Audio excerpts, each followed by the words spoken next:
Chief minister வராரு, வாங்க உங்களை கூப்பிடுறாரு. போனோம் சார். ஒரு லுங்கி எடுத்து மேலே கட்டிக்கிட்டு முண்டாஸ் கட்டிக்கிட்டு அப்போ வந்து நடக்க கூட முடியல. காலை தேய்ச்சி அடுத்த நாள் வரும்போது சொன்னீங்க, நான் அடுத்த நாள் வந்தாங்க.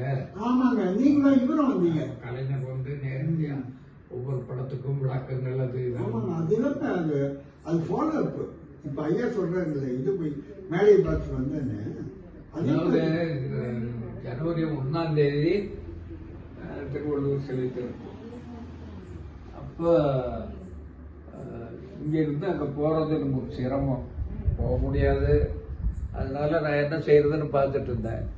அப்போ மெய்யப்பன் ஒரு கார் எடுத்து, மெய்யப்பன் நீங்களும் வந்தீங்க.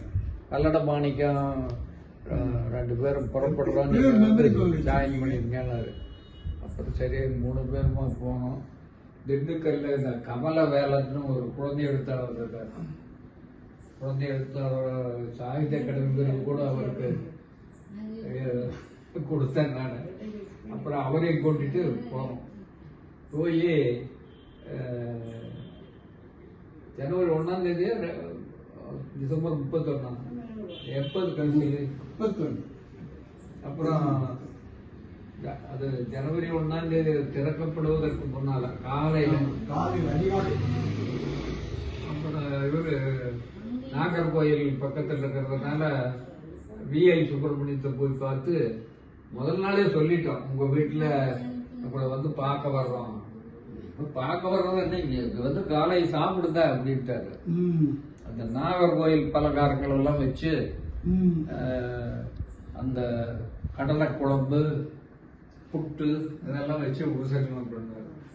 ரொம்ப பெரிய மனுஷன். நீங்க அங்க போயிட்டு தான் இங்க கன்னியாகுமரிக்கு வந்தீங்களா? ஆமா, ஏன்னா டைம் இருந்ததுனால காலையில அங்க சாப்பிட்டுட்டு அப்புறம் இங்க வந்தோம். அப்புறம் நம்ம ஓவிய கண்காட்சி வந்து பார்க்கும்போது சொன்னீங்க, வந்து கலைஞரே நேரில் வந்து பார்த்தாங்க. அருள் வந்து உங்களை வந்து ஒரு விமர்சன பார்வை.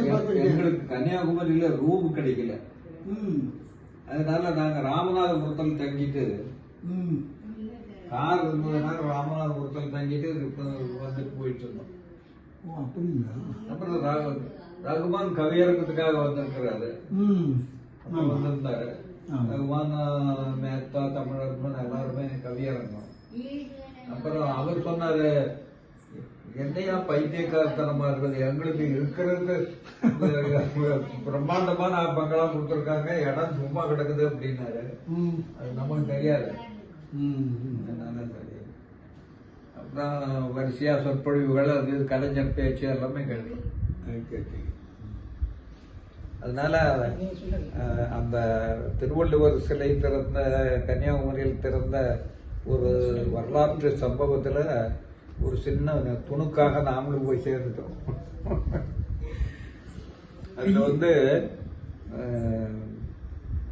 கன்னியாகுமரி அந்த சிலை திறப்பு என்பது ஹிஸ்டாரிக்னு ஏன் சொல்றேன்னா, அது இன்னும் எத்தனை தலைமுறைக்கு இருக்க போகுதுன்னு சொல்ல முடியாது. அவ்வளவு அது ஒரு